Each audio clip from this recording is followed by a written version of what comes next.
You check under the bed and make sure there's no Disney executives under there. Oh, not again. Yeah, only this time, it wasn't just me. They were taking all my favorite people and replacing them with diverse women complaining about the patriarchy. Why they not like Snow White? The reason why is that the actress that plays Snow White, she acts like a bitch all the time. Nothing has brought me greater joy than watching the Walt Disney Company absolutely panic over the last few weeks. They're mad at South Park because they're making fun of their woke ideologies, constantly race swapping or religion swapping everything in their movies. Event with all your favorite South Park characters. I had explosive diarrhea all night. Oh, hamburgers. Dude, school is going to be so awesome today. I like big boobs. How does this even make any sense? It makes perfect sense. I think the problem is you. Because a woman shouldn't have to depend on a man. Snow White was brought back to life by Lady Doctor. And she lived happily ever after? Well, she couldn't indulge in strenuous activities like handball, but otherwise, she was fine. That's nice. So Snow White slept and waited for her prince to come, but he never did. And if you disagree with this sentiment, I don't need your business. Yeah. Weird. What an idiot I've been as a young person in this industry who has no filter and no idea what she's doing. And everything I do, people will wait in line to see. I don't need your business. Thanks. Rachel Zegler's big mouth just landed her in another major embarrassment. And this time, it's South Park delivering the smackdown. In their latest episode, the iconic animated series didn't hold back one bit, dragging Zegler and the total mess that was Disney's Snow White remake straight through the mud. The last time I had the dream, I was walking down the school hallway. And then I see Butters, and he's like, "Hey Eric, you want to see what my mom packed me for lunch?" And that's when I start to notice that something's wrong. Everyone I cared about has been systematically replaced. And finally I want to scream, and I'm like, why are they replacing every single character with someone who is diverse? But then Kenny's like, it's not our fault, it's because of Kathleen Kennedy. But then Kathleen Kennedy says like, make it more lame. And everyone in town is like, no, please, Kathleen Kennedy, stop ruining everything. But Kathleen Kennedy is all like, put another gay diverse woman in it, make it more lame. And the Disney stock just keeps going down and down and down. And then Bob Iger is all like, no, what's going on with my stocks? No, Kathleen Kennedy. Inside the episode, they created a fake movie called Woke White, the Reinvention. And trust me, it's every bit as savage as it sounds. South Park went full beast mode, unleashing their trademark brutal humor without a single ounce of mercy. No sugarcoating, no safe spaces, just raw, hilarious destruction aimed straight at Disney's desperate attempt to modernize a beloved classic, and Rachel was caught right in the crossfire. You think it's perfectly normal that Cartman is suddenly a black woman? You probably don't like that Indiana Jones got replaced by a female either, huh? You probably have a problem with Black Spider-Man too. Already buried under a mountain of bad press, angry fans, and a box office bomb no one could pretend away, Zegler just got handed another brutal blow. Let's be real, most people didn't even know Rachel existed until she started mouthing off in interviews. And now, thanks to South Park, she's officially a national punchline. No, make it more lame. That is exactly what they're doing. And that is why we hate the diversity, equity, and inclusion casting and writing in movies. And according to people close to her, Rachel's absolutely fuming behind the scenes. No fake laughter, no pretending it's all good. She's reportedly livid, and trust me, she's not handling it well. This is no ordinary apple, my dear. It's a magic wishing apple. A wishing apple? You offer it to me freely. In place of the patriarchy, you would have a queen! Not white, but diverse, inclusive, and equitable! I will become the leader I know I can be! All shall love me and despair! Oh, what has she done to you? Fear not, First Love's kiss can break any curse. After the episode aired, the internet basically exploded. Clips of Woke White flooded TikTok, Twitter, YouTube, you name it. Memes were dropping left and right, reaction videos went viral, and sitting right at the center of the chaos, none other than Rachel Zegler herself. Now the big question is, will she tough it out or completely crash and burn? What would you say to those who are just kind of overly critiquing the film at this point? You've worked so hard on it. Well, Zegler didn't just sit back and eat it. Sources say she immediately got her team involved and started pressuring Comedy Central to pull the episode all together. Yep, you heard that right. She demanded the network ban the parody, calling it defamatory, targeted, and humiliating. But the humiliation didn't stop there. Oh no, it was just getting started.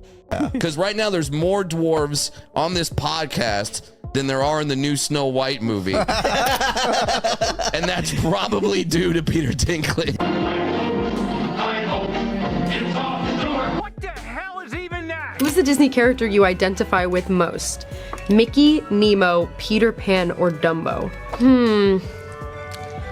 Dumbo. That's sad, but yeah. As if being dragged by South Park wasn't enough, now Hollywood itself seems to be piling on. Even The Simpsons, yes, Disney's own property, decided to roast her too. In one of their episodes, they introduced Snow Woke, the reimagining, a not-so-subtle shot at the train wreck that was Disney's updated Snow White. Walking made me sleepy. This bed's too hard.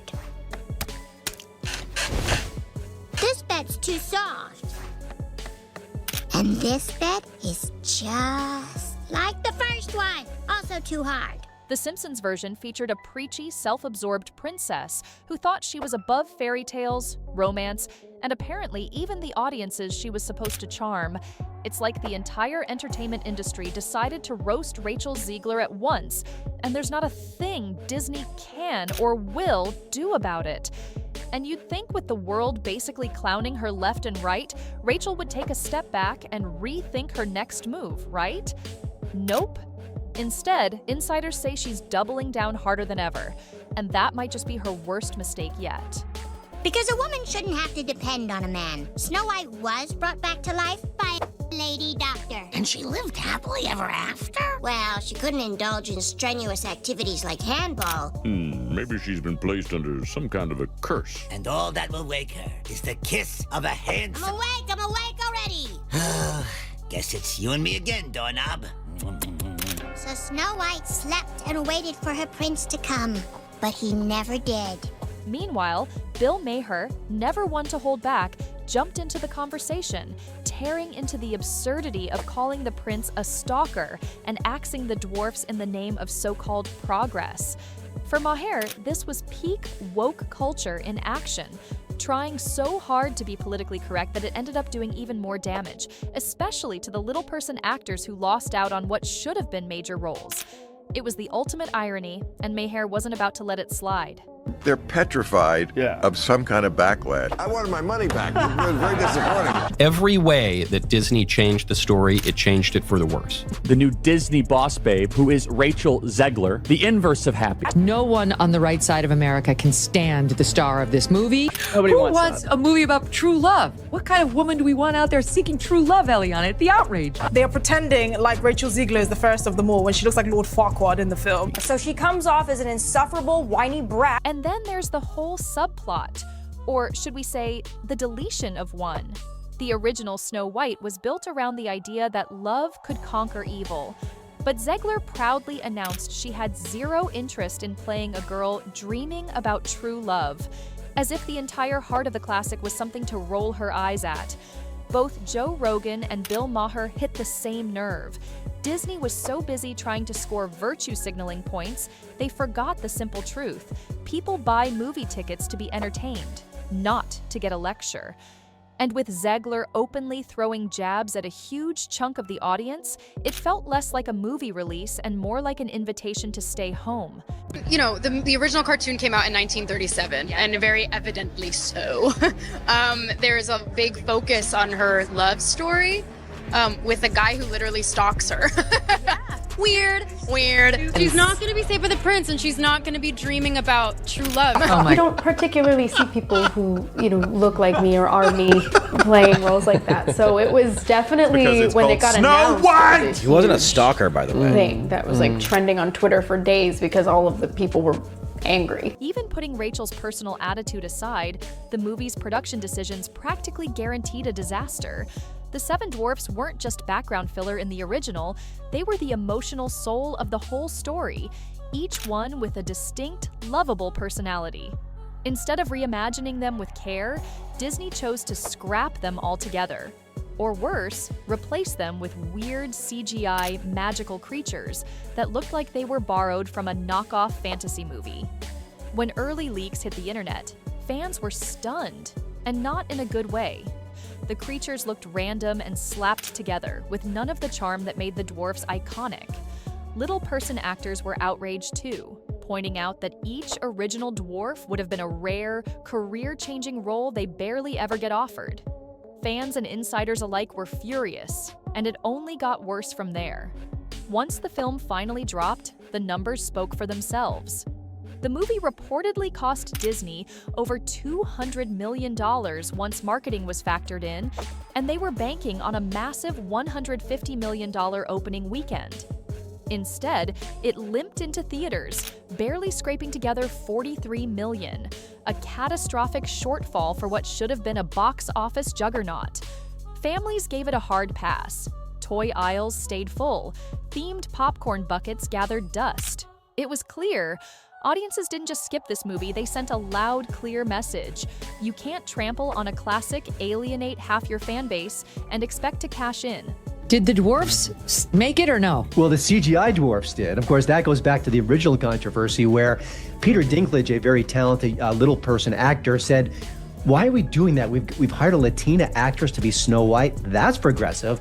But you're going to hire little people to play the dwarfs? That just seems like a step backwards. And then, of course, Disney instantly buckled and said, okay, we're going to add magical creatures. Behind closed doors, chaos was erupting at Disney. Insiders whispered that top executives were blindsided by just how badly Zegler's political rants had tainted the movie's reception. Some sources said Disney even tried to pivot mid-production, cue the rumored $1 million reshoots. But the damage was already done. Every new interview Rachel gave only seemed to make things worse. Instead of dialing it back, she kept doubling down, proudly boasting that her Snow White didn't need a prince, and insisting the movie was more relevant than ever. Critics couldn't help but joke that Zegler was practically scolding audiences for loving the original in the first place. You're replacing jobs that people could have as little people. Okay. Snow White and the Seven Dwarfs, it's for dwarfs, you know? These are roles made for actors of my stature. I can't go out for the Harrison Ford or the George Clooney roles because that's not for me. Right. And now it's taken away. I don't feel that's right. Even if everything worked perfectly, it would have been almost impossible for this movie to succeed because you're comparing it to one of the most beloved films of all time and a truly groundbreaking movie. Snow White is the first American feature-length animated movie, 1937. It's one of the most beloved movies of all time. No, the people who you need to entertain, the people who you need to serve, the people who pay your salary. It was supposed to come out like a year and a half ago. And then we went after them so hard because of their variety of ridiculous sins that they actually went into full-scale reshoots on Snow White when we announced that we had a competitor. I'm sorry that the Snow White movie sucked, guys. I'm sorry. I'm not sorry at all that we forced, basically as a company, Daily Wire forced Snow White into production again. The kind of Disney magic that had depth, that had absolute, it was riveting. And it's based, of course, on a Brothers Grimm story. And this started with the movie star Rachel Zegler, who I believe would be categorized as a loudmouth dope. And what they recently did toward both Zegler and the Disney company for their Snow White film. It turns out that both Trey Parker and Matt Stone are already preparing for the DEI special. Desperation set in fast. Executives frantically debated whether to let Snow White quietly die at the box office and hope to salvage something, anything, on streaming. Talk of sequels evaporated into thin air, and the once unbreakable Disney brand suddenly suddenly looked more fragile than anyone could have imagined. Then came the most brutal moment of all. Rachel Zegler herself sat in a mostly empty theater, forced to watch her own movie flop in real time, and not even Discount Tuesday could save it. On March 25th, 2025, Zegler rounded up a handful of her most loyal friends, Ilda Mason, Jorge Mason, Remy, and Maria Isabel de Mason, to watch what was supposed to be her crowning moment on the big screen. But when they showed up, it looked more like a haunted house than a movie theater, rows and rows of empty seats stretched out in front of them. Still trying to salvage the night, Ilda tried to hype things up, yelling, "Zegler!" when Rachel's name popped up during the opening credits. Rachel awkwardly laughed, putting on a brave face like everything was fine, but the silence said it all. Whether they rented the theater or just got extremely unlucky, the result was the same: crickets. The vibe was so awkward, even the Snow White popcorn bucket looked embarrassed. To top off the awkwardness, they tried to hop on a viral trend by walking up to a Regal employee, but the moment was painfully uncomfortable, like crashing your own birthday party where nobody showed up. Cultural commentators like Joe Rogan, Bill Maher, and others didn't miss a beat either. They pointed to Snow White's collapse as a warning sign, a canary in the coal mine for Hollywood. Their message? Studios have gotten so obsessed with playing it safe and chasing social trends that they're tanking the very magic that made them powerful in the first place, and the fallout could be huge. Top producers and directors are reportedly panicking behind the scenes, wondering if other reboots, sequels, and modernized remakes are headed for the same disastrous fate. Word on the street is that Disney's already bracing for major layoffs after a string of bombs like Lightyear, Strange World, and now Snow White. The once invincible studio is bleeding cash, and furious investors are demanding answers. Because when a crown jewel like Snow White, the very film that built the Disney empire, can crash this hard, it's not just a movie failure, it's a full-blown crisis.